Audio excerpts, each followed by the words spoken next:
함께 읽겠습니다. 그러므로 다윗이 그곳을 떠나 아둘람 굴로 도망하매 그의 형제와 아버지의 온 집이 듣고 그리로 내려가서 그에게 이르렀고, 환난당한 모든 자와 빚진 모든 자와 마음이 온통한 자가 다 그에게로 모였고, 그는 그들의 우두머리가 되었는데 그와 함께한 자가 400명가량이었더라. 아멘. 오늘 이 새벽 예배에 참여하신 우리 현장에서 예배드리는 분들과 또 유튜브로 함께 참여하신 여러분, 주님의 이름으로 축복합니다.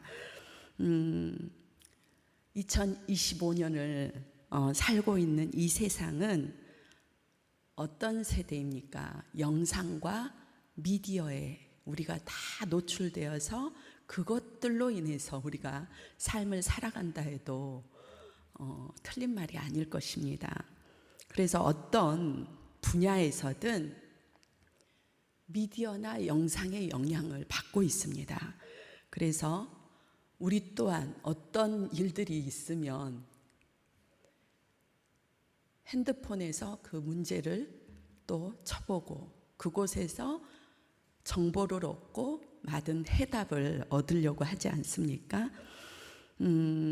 그래서 우리는 그 많은 사람들의 의견이 나의 성향이나 이상이나 질문에 답에 공감력이 있고 또 설득력이 있으면 그 의견을 따르는 경향성이 있습니다. 그래서 심리학자들이 군중심리 현상에 의해서 개인이나 공동체에 안도감을 주기도 하죠. 공동체가 자기 의견과 같으면. 또 어떤 부분에서는 너무 현란한 말들로 영상으로 우리의 현혹할 때는 이성적인 그 판단이 흐려지기도 하죠. 그래서 충동적이 될 수도 있습니다. 우리가 믿는 신앙에도 예외는 아닙니다. 특히 우리 기독교는 영적인 부분을 담당하고 있기 때문에 사단이 미디어에 교회의 부정적인 이미지를 줬을 때 대중들의 불안감을 조정할 수도 있고 또 집단적으로 편견을 강화할 수도 있는 것입니다. 그래서 우리 교회가 선포하는 그 공동체의 믿음에 좋은 영향력을 설교의 메시지를 향해서 줄 수도 있지만 한 개인이나 공동체가 불신앙적인 반응으로 우리 성도들이나 믿음에 좋은 사람들이 어떻게 영향력을 끼치느냐에 따라서 공동체가 크게 환난을 당할 때도 있고 고생을 할 때가 있습니다. 3500년 전쯤에 가데스 바나야에서도 12지파가 가나안 정탐을 하는 보고 앞에서 10명의 정탐꾼들이 가나안 사람들이 거인이라고, 우리는 절대 그들을 이길 수 없고 우리는 그들 앞에 메뚜기와 같은 존재라고 이렇게 보고를 했습니다. 이 사건으로 인해서 이스라엘 백성들은 모세와 아론을 원망하면서 또 애굽으로 돌아가서 다시 종노릇 하겠다고 밤새 내내 울고 통곡을 하면서 심지어 우리와 함께 하면은 그들이 우리 밥이라고 말한 두 사람 여호수아와 갈렙을 돌로 쳐 죽이려고 했던 사건이 있습니다. 그래서 이스라엘 백성들이 그 당시에 장정만 60만 명이고 이제 이스라엘 백성들이 200만 명이나 되는 백성들이 2, 3주면 들어갈 수 있는 축복의 땅 가나안 땅을 40년이나 고생하는 그러한 일들이 있었습니다. 우리는 신앙 공동체의 복음을 잘 분별하여서 하나님이 주신 말씀에 의지하여 복음적인 신앙으로 살아갈 것인가 아니면 불신앙적인 신앙으로 살아갈 것인가는 우리가 결단해야 됩니다. 그래서 교회는 믿음의 공동체입니다. 하나님께서 우리에게 주신 그 말씀을 믿는 것입니다. 이스라엘 백성들이 하나님을 신뢰하지 않고 믿지 않고 현상, 상황, 우리에게 닥쳐져 있는 그러한 현실만을 바라보니까 그러한 미스가 있었던 것이죠. 하나님은 우리의 현실 속에 믿음으로 반응하는 한 사람을 찾고 있습니다. 그 큰 믿음의 사람들을 통해 공동체를 성장시키고 하나님 나라 비전을 이루어내는 것을 하나님은 기뻐하십니다. 사랑하는 성도 여러분, 우리가 믿음의 길을 걷는데 어떠십니까? 만만치 않습니다. 히브리서 11장 1절에서도 믿음은 바라는 것들의 실상이요 보이지 않는 것들의 증거니, 그 구절을 구체적으로 설명하자면 믿음은 아직 현실로 나타나지 않았지만 우리가 간절히 바라는 소망이 실제로 존재하면서 또 언젠가는 하나님께서 이루어 주실 거라는 확신을 갖는 것입니다. 여러분도 하나님이 주신 비전이 있습니까? 비전이 있으셔야 됩니다. 여러분들 기도하시는 여러분들은 하나님이 주신 비전을 가지고 이 시간 나와 있는 것입니다. 가정에게 주신 비전, 또 자녀에게 주는 그 비전이 있습니다. 또한 우리 교회에 주시는 비전 또한 있습니다. 저는 그 비전을 생각하면 가슴이 떨릴 때가 있어요. 왜냐하면 우리의 육신의 생각으로는 도저히 이루어질 수 없는 일이지만 기도하면 성령님께서 우리에게 비전을 크게 주시잖아요. 그렇지 않습니까? 신명기 28장 1절에 보시면 하나님께서 내 말을 잘 듣고 내가 명령한 그 명령대로 너희들이 순종하고 지켜 행하면 여호와께서 너를 세계 모든 민족 위에 뛰어나게 하실 거라는 그 말씀, 저와 여러분에게 주시는 말씀이고 여러분들의 자녀들에게 주시는 말씀입니다. 우리는 값없이 구원의 축복을 받았습니다. 그래서 구원받는 백성들은 그저 기도 안 해도 구원을 받을 수는 있겠죠. 하지만 그 외에 하나님의 말씀에 순종하며 기도하며 받는 축복은 따로 있는 것입니다. 그래서 하나님께서 30배, 60배, 100배의 축복을 받으려면 어떻게 해야 되냐? 시편 81편 10절에서는 나는 너를 애굽 땅에서 인도하여 낸 여호와 내 하나님이니 내 입을 크게 열라라고 말씀하셨습니다. 크게 열라. 여러분들의 능력이 있어서 크게 열라는 것이 아니고 하나님이 위대하시고 하나님께서 그 문제의 비전을 이루어 가신다는 겁니다. 아멘입니까? 네. 하나님께서 우리의 능력을 보고 그렇게 큰 축복을 주신다는 게 아닙니다. 하나님은 우리의 순종하는 그 작은 것, 그 한 가지를 귀하게 여기시고 크게 사용하여 주시는 것입니다. 하지만 우리는 이 험한 세상과 함께 마주하기란 참 버겁습니다. 그래서 우리는 사랑하는 가족이 있고 또 공동체가 있고 특히 예배 공동체 안에서 말씀을 통해서 우리의 그 작은 믿음, 작은 가슴 품고 있는 것, 이걸 하나님께서 고난을 통해서 또 여러 가지 시험을 통해서 찢어내는 것이에요. 큰 마음, 큰 그릇이 될 수 있도록 하나님께서는 우리를 이렇게 기도의 자리로, 예배의 자리로 부르시는 겁니다. 그래서 여러분들이 크게 입을 열도록 하나님께서 주시는 큰 축복을 모두 받아 누리게 하기 위해서 우리 하나님은 순종을 요구하시는 겁니다. 그래서 어떠한 환난이 와도 그 환난을 뛰어넘는 신앙인이 되어야 되고 우리는 성장해야 되는 것입니다.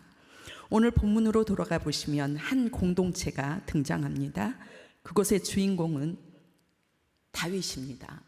하지만 다윗은 지금 도망자 신세입니다. 사울 왕을 피해 아둘람 굴에 숨어 들어가 있는데, 말씀해 보시면 그곳에 형제들과 아버지의 온 형제들이 듣고 그곳에 왔고, 또한 환난당한 모든 자와 빚진 자, 마음이 온통한 자 다 그에게로 모였다라고 말씀하고 있습니다. 다윗은 이렇게 도망자 신세가 되었지만 과거에 어떠했습니까? 기도가 하나도 땅에 떨어지지 아니한 위대한 선지자 사무엘에 통해서 왕의 기름 부음을 받았습니다. 왕의 기름 부음. 여러분, 왕의 기름 부음은 이제 다윗이 받았지만 저와 여러분에게도 그러한 기름 부음이 올 수도 있습니다. 모든 사람들에게는 그렇지 않겠지만, 하지만 우리는 그렇게 왕의 기름 부음도 사모해야 할 것입니다. 그리고 골리앗을 쓰러뜨려서 사울은 천천히요, 다윗은 만만이라는 이스라엘 백성들에게 노래로 유행을 시켰던 그런 나라의 영웅이 되었던 이스라엘 백성들이 인정을 한 사람이었는데, 사울왕이 왕인 자신보다 다윗이 명성이 높아지고 인기가 많으니까 다윗 한 사람, 걔만 죽으면 나는 왕으로서 승승장구 높임을 받을 것이라는 그런 생각으로 다윗을 죽이려고 합니다. 처음에 어디로 도망하였습니까? 바로 이스라엘과 가장 전쟁을 많이 치른 나라 블레셋 가드라는 지방으로 도망을 가게 됩니다. 블레셋의 국경 지역에 가장 가까운 곳이기도 하고, 또 가드 사람 골리앗의 고향이기도 합니다.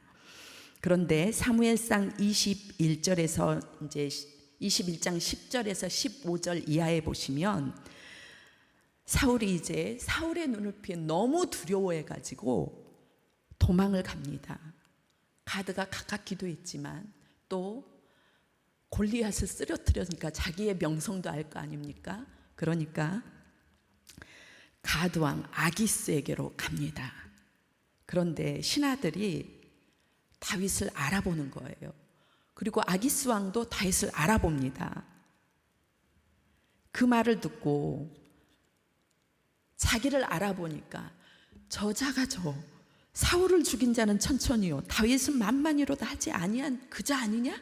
라고 하니까 그 말을 듣고 얼마나 노이로제가 걸렸는지 심히 두려워하면서 어떻게 합니까? 미친 채 하고 대문짝에 그적거리며 침을 수염에 흘리면서 미치광이 역할을 합니다. 미치광이 연극을 하죠.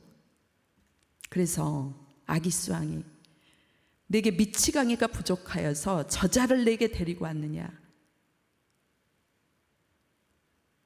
미친 자를 내 집에 들이겠느냐라면서 신하들을 호통합니다. 그 당시 미친 사람은 불결하고 더러운 존재로 인식했기 때문에 다윗을 쫓아내 버립니다. 잡지 아니하고. 왜? 불결해지니까, 자기가 더럽혀지니까 다윗을 쫓아내 버려요. 그래서 다윗은 이제 갈 곳이 없어서 세상 말로 바닥을 쳐서 내려갈 곳이 없는 그 상황이 바로 오늘 아굴람 굴입니다. 그런데 사방이 꽉 막힌 자신 또한 있지만 그 많은 사람들이 몰려와 가지고 그곳에 우두머리가 된 것입니다. 그런데 그 모인 사람들이 왜 모였습니까? 다윗의 명성이 있으니까. 나라의 지도자가 변하면 자신들의 원통함을 풀어주고 환난당하고 온통한 것들, 가정의 문제, 나라에서 대우받지 못한 문제, 이러한 모든 문제가 해결되기를 간절히 바라는 사람들이 몇 명이 모였다는 겁니까? 바로 400명이나 모였다는 것입니다. 그 400명이나 모인 그 아굴람 굴의 분위기가 어떠했을 것 같습니까? 다윗은 우리가 신앙을 보면 정말 하나님을 잘 의지해서 그곳에서 기도하며 예배를 드렸을까요? 아마 그 400명이나 되는 사람들이 자신들의 원통함, 자신들의 문제를 다윗에게 만나서 얘기하려고 얼마나 어수선했을까요? 그런데 다윗도 지금 온통하고 도망자라 두렵고 미친 째까지 하면서 얼마나 나락으로 떨어진 신세입니까? 그 상황에서 다윗의 입술에서 선한 것이 나올 수가 있겠습니까? 아마 그 모든 사람의 원통함보다 다윗의 원통함이 가장 컸을 것 같습니다. 그런데 2절 하반절에 그는 그들의 우두머리라 400명가량이 그를 따랐다고 하는데, 다윗이 그런 많은 사람들의 수장이 될 수 있었던 것은 다윗은 일반 사람들과 달랐기 때문입니다. 제가 서두에 군중심리라는 말을 했습니다. 모두가 아니다라고, 우리의 문제 때문에 우리의 미래는 어떻게 될 것인가, 우리는 사울이 우리를 어떻게 죽일까, 이제 우리는 어떻게 해야 되는가, 이 모든 것들을 누가 결정해야 됩니까? 바로 우두머리인 다윗이 결정해야 됩니다. 그렇게 부정적인 많은 말들을 쏟아내는 그 사람들이 이스라엘의 정탐꾼과도 같을 수도 있겠죠. 그래서 그런 부정적인 말들을 쏟아내는 많은 사람들 중에 다윗은 그 모든 사람들의 말을 지도할 수 있는 지도력을 우리는 시편에서 보시면 알 수 있습니다. 시편에 보시면 1편에서 150편까지 보시면 시편의 글들이 거즘 다윗의 글이지 않습니까? 거기에서 세 가지만 제가 한번 읽어드리겠습니다. 시편 18편 29절에 보시면 내가 주를 의뢰하고 적군을 향해 달리며 내 하나님을 의지하고 담을 뛰어넘나이다. 그리고 시편 25편 2절에 보시면 나의 하나님이여 내가 주께 의지하였사오니 나를 부끄럽지 않게 하시고 나의 원수들이 나를 이겨 개가를 부르지 못하게 하소서. 또 시편 31편 14절에 보시면 여호와여 그리하여도 나는 주께 의지하고 말하기를 주는 내 하나님이시라 하였나이다.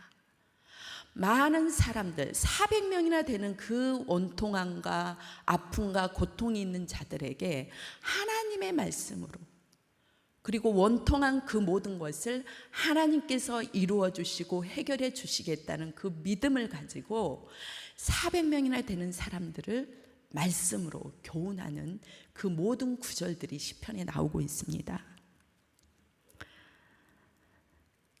모든 사람들이 다윗을 향해 왔을 때 다윗은 누구를 찾습니까? 바로 하나님을 찾습니다. 그 아둘람 굴에서 하나님을 찾는 사람이 몇 명이나 있었겠어요? 다윗에게만 나왔겠죠. 하지만 다윗은 달랐습니다. 우리 공동체 안에서도 이스라엘 백성들처럼 하나님을 믿는 믿음의 사람이라 할지라도 철저하게 하나님만을 의지하는 그 믿음이 있는 사람, 하나님의 음성에 귀 기울이면서 그 음성에 믿음의 말씀에 확신을 가지고 우리의 가슴에 담는 거, 그 확신까지 받아들이는 거는 끊임없는 기도의 사람이 아니고서는 할 수가 없는 그런 믿음의 반응입니다. 그만큼 기도하는 사람 다윗이 그 성군이 되었고 위대한 세계의 지도자가 될 수 있었던 것은 오늘 본문처럼 많은 환난 당하는 자들이 모였을 때 하나님의 말씀으로 이끌고 하나님의 말씀으로 대언하고 하나님의 말씀으로 해결받는 그 수장 우두머리가 있었다는 것입니다. 그리고 환난당한 모든 자와 빚진 모든 자와 마음이 온통한 그 모든 자가 다 그에게 모여왔다고 하잖아요. 사랑하는 성도 여러분, 교회가 그런 곳입니다. 우리 모두는 다 환난 당한 자입니다. 빚지고 원통함이 있습니다. 그 환난 가운데서 하나님께서는 교회로 모이라고 이렇게 우리를 초청하고 있습니다. 다윗이 보여준 영성은 바로 예수님께 나아오는 것입니다. 주님은 우리의 원죄, 자범죄, 내가 원치 않았었고 내가 짓지 않은 그러한 모든 마귀에게 빼앗겼던 원통한 모든 문제를 온 인류의 왕이신 주님께 나와 원통함을 고백하고 아뢰어 문제를 해결받기를 원하고 계신 분들이 지금 이 자리에 있을 것이라고 봅니다. 주님의 몸된 교회에 와서 주님이 입으신 그 세마포의 옷에 손을 대시면 성전 뜰을 받고 교회에 나오십시오. 이사야에서는 이사야의 말씀을 보면 성전 뜰을 주님의 옷으로 옷자락으로 표현한 구절이 있습니다. 주님께 나와 옷자락에 손을 댄 18년 동안 혈루증을 앓은 여인이 고침받은 것처럼 주님의 몸된 교회의 성전 뜰에서 주님의 옷자락을 손을 대며 우리의 모든 원통함과 기도의 문제를 해결시켜 주시며 다윗처럼 환난을 뛰어넘는 신앙인으로 인해 위대한 일들을 이루어 가시는 하나님을 발견하고 주님이 주시는 그 능력을 우리는 말씀을 통해 경험케 하실 것입니다. 이 새벽 예배를 통해 기도를 통해 우리 모두는 이 시간 원통함을 쏟아내시고 하나님께서 우리를 불쌍히 여기셔서 그 모든 원통함에서 해결받으시는 주님의 종들이 되시길 주님의 이름으로 축복합니다. 사랑하는